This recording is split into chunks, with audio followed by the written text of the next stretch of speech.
with the 9 drivers I raced with the first race. This race is a bit faster. Straight off the bat, I do a 58.7 3 times in 4 laps, I think. I'll post the lap times at the end of the video. Anyways, initial lap, as always, I'm just trying to get heat into my tyres. This isn't a competitive race. This is purely just for lap times, if you can get them. Sometimes you're unfortunate with who you're on track with, and sometimes you get lucky and you get actual respectable races, which these guys were. I mentioned that in the first video. Anyways, going straight into it. The track's a bit warmer. These cars have already been out once. I'm in kart 23 right now. It's got a bit more grip than my last kart, so I'm already expecting I would get a better time than I did in the first race. On the first lap, I think I pull in 60 seconds, around that. You'll see that when I come into lap 2 shortly, these laps literally mean nothing. I'm expecting flags for some reason, but as I come through the chicane, I believe I come to the Dunlop sign, and then the race is red flagged. I'm not entirely sure why. Yeah, there's the red flag. I can see Alex comes running over. I'm assuming something's dangling from the bridge. Not entirely sure what it was. Anyway, she's fixing that as we speak. And there she goes. And back to green. And I think that's the last flag of the entire race. So yeah. This lap's going to mean nothing. It's like a 1 minute 20 lap, if you care to ask. Anyways, I'm still racing it as I would do. The racing line's important to keep warm. The issue I've got here is I'm racing with people who don't race here much. I think when I spoke to one guy, he said he raced here maybe once before with his friends, and it was all in the same friend group. So I'm the only person who's essentially keeping the racing line warm, which is, I mean, it's still hard to do, but it was 3 degrees tonight. So anyway, here's the first lap. Hit the apex probably the best I could. I've got a bit more grip here, so that was a bit of a better exit. Clipping the corners, could have been closer to that tyre wall. That tyre wall's perfect. I'm letting off a little bit here, but I've immediately got better grip than I had in the first session, all the way through this sector. You can probably tell if you compare both videos, but I know right now that my car is probably on for some sort of 58 lap time, which I do multiple times.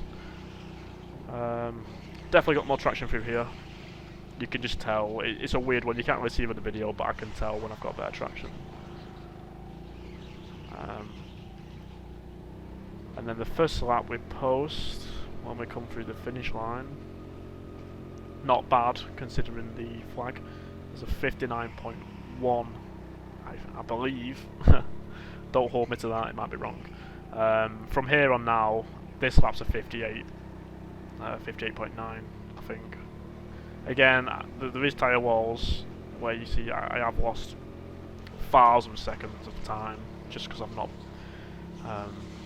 been hitting apexes. I've been a good half foot away from some barriers, which I try not to be, but because the track was quite slippy, I had to make sacrifices in some corners just so I got better exits. The purpose of me going wide on a few corners is literally down to the grip. If I had solid grip, then I would punish the track and I would really clip apexes. Straight away, I've not hit this apex. I can't remember if I hit the apex at all. Actually hit the tyre wall, not hit the apex. Of course I hit the apex, but I don't think I do in this entire run. I'm already on a 58 at this point. I think this lap's also a 58. Like that corner there, I could have done a bit better, but because I had a bit more grip and I wasn't expecting it, my racing line was a little bit off from where I would have liked it to be. I get a good exit up the up ramp, perfect. My tyres aren't squealing as much up this bit, just because I've got a bit more grip. And yeah, that last hairpin, I've pretty much done perfectly all night, every single lap. It's always good when, if you can hit that hairpin right, you will shave a nice little chunk of your lap time off. You don't really want to end up in the bumpy dip, because that, if you use a seat insert like I do, it does hurt your rib if you hit that dip. And it caused me to retire early in the Santa Carts race that I uploaded 2 weeks ago, because I did that exact thing. So I think we're still on the 58 train. I'm adapting a bit better there. I hit that corner a lot better than the previous lap, which is fine. Again, I hit that corner pretty well. In terms of lap time, I actually can't remember what we do. It's definitely a 58, maybe a low 59. But again, that hairpin, clinical, these last two corners, very close to the tyre walls. Couldn't do it any better. I do believe if I had this go-kart in the members event that was held prior to this race, it would have been a very low 58 go-kart, maybe even a 57. I don't like to be too cocky with 57s. I've done a few in all the other fleets of cars, but yeah, a bit of tyre temperature and people racing the race line as the members do, I definitely could have seen very low 58s, if not 57s. So yeah, on this lap actually, I think I'm on a 58.7. I'm just checking it literally as we speak. And then the lap after this, I'm still on a 58.9.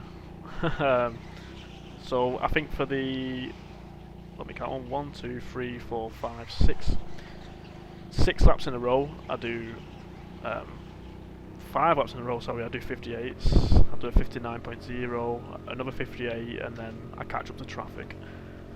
So, apart from catch up to traffic, this is probably the best video to watch in terms of the racing line. I race it quite smoothly.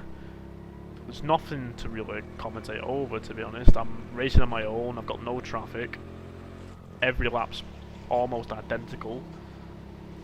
I think the last 5 laps you're watching, last 4 laps maybe currently, they're all within 200 of a second of each other, which I'd say is pretty consistent, and that's what you want around here. If you can get the track like this, like I done, I've booked on at 10 PM, knowing that it should be quite quiet.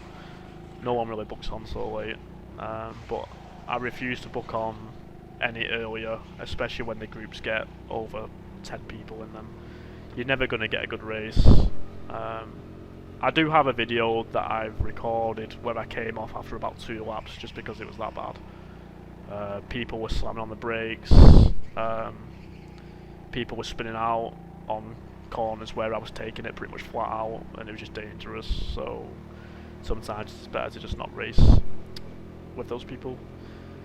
Anyway, we're still racing hard. I can finally see someone in the distance. I'm expecting I will catch that person up, probably in 2 laps time. They are all noticeably faster, which basically meant that I didn't see much traffic at all. So yeah, I catch this guy up in front of me in a couple laps time, if I'm not mistaken.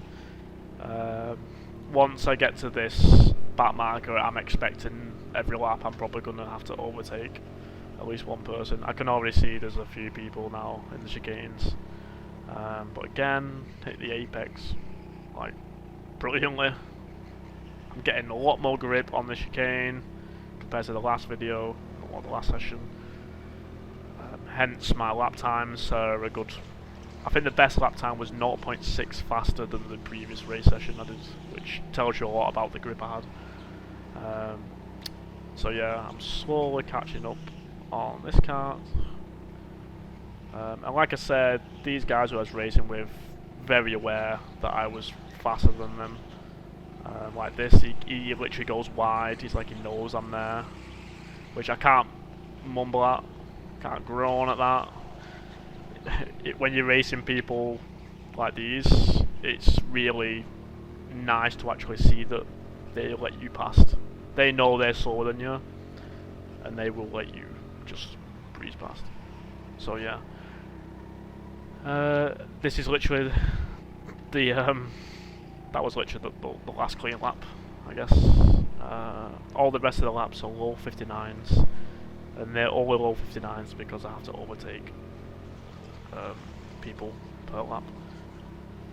I'll quickly catch up to this person in front of me. As you can see, my racing line here absolutely claws the distance, just because I'm using more of the track, and that's down to experience.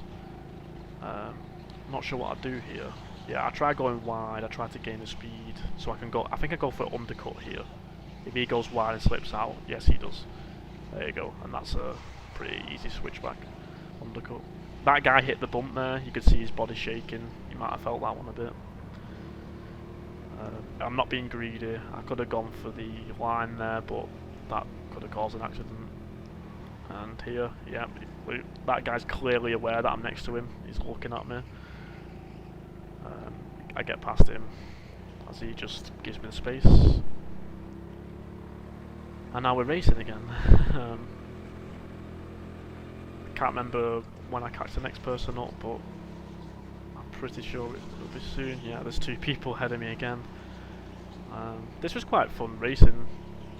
Like I said, I wasn't racing for a trophy or anything in particular. But it was enjoyable to actually, you know, race and catch people up. And they wasn't to hold me back that much because they was being respectable drivers and just giving me the open space and letting me overtake. So coming down the down ramp, I'm expecting that I'm gonna have the traffic this next lap. Again, I'm still doing low 59s at this point. I kind of clipped the apex there, but I wouldn't say I lost any time from it. That corner was pretty good until I slipped out a tiny bit there. Through here, pretty solid all night. I'm trying to work out, yeah, I go for the undercut, and yeah, he immediately just lets me pass very easily. He was obviously aware and saw me coming when he was in the chicane. It's always nice when you race people like this. Like, I literally can't say anything bad about the racing style. It was just very good drivers. Not in terms of fast drivers, but they all had driving licenses, is what I could tell you. I'm going to catch this person up in front. I'll catch him up the next lap. I probably should. I think I might have done a 58 that lap. I didn't really have any holdbacks because the guy let me pass very nicely. He didn't overtake the racing line. The issue is when you race with inexperienced drivers, they try and get out of your way, but they get in your way because they end up racing in a defensive line, and it kind of ruins your racing line. As you can see here, that is the best corner for me. If I can get the switch back there, I'd say that's probably the safest opportunity of the entire track to undertake. I sneak past that guy, I thank him as he gave me the space. Not everyone does, but literally everyone I passed was just very good drivers. And then again, I can see someone in the distance. I'm going to catch up on the next lap. This is just rinse and repeat at this point. There's nothing I can really do about it. I've already done my lap times, so I'm just racing for fun at this point. I really missed that corner. Not sure what happened. I lost a bit of traction, weirdly. I'm hugging the tyre walls a lot better because I've got more confidence in my grip. Like this here, This corner, that's perfect. That corner's perfect. This exit is perfect. This would have been a good lap if I didn't catch up to, yeah, these two. And that's pretty much the end of the race. So yeah, these people go the correct speed on yellow flags, we'll call it. So coming to the pit lane takes me about a minute from here. So we'll end the video here, and that's pretty much how my racing with the inexperienced drivers went.